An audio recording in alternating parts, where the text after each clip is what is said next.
இயேசுவுக்கு புகழ், இயேசுவுக்கு நன்றி, மரியே வாழ்க. இன்றைய முதல் வாசகத்திலே எரேமியா பயம், துன்பம், எதிர்ப்பு ஆகியவற்றை அனுபவிக்கின்றார். ஆனாலும் இறைவன் என்னோடு இருக்கிறார் என்ற நம்பிக்கையில் நிலைத்திருக்கிறார். துன்பத்தின் நடுவிலும் இறைவனை புகழ்கின்றார்.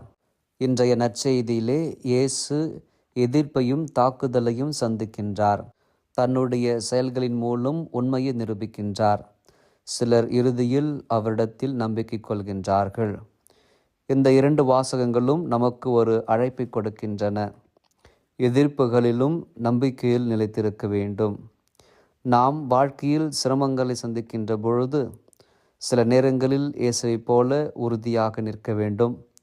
சில நேரங்களில் எரேமியாவைப் போல உள்ளம் உடைந்தாலும் இறைவனை நம்ப வேண்டும். இறைவன் நம்மோடு இருப்பது நம் பலம். அதனால் நம்முடைய வாழ்க்கையும் செயல்களும் நம்பிக்கையின் சாட்சியாக இருக்க வேண்டும். மன்றாடுவோம். அன்புள்ள ஆண்டவரே, எதிர்ப்புகளிலும் பயங்களிலும் உம்மை நம்பும் மனதை எங்களுக்கு தாரும்.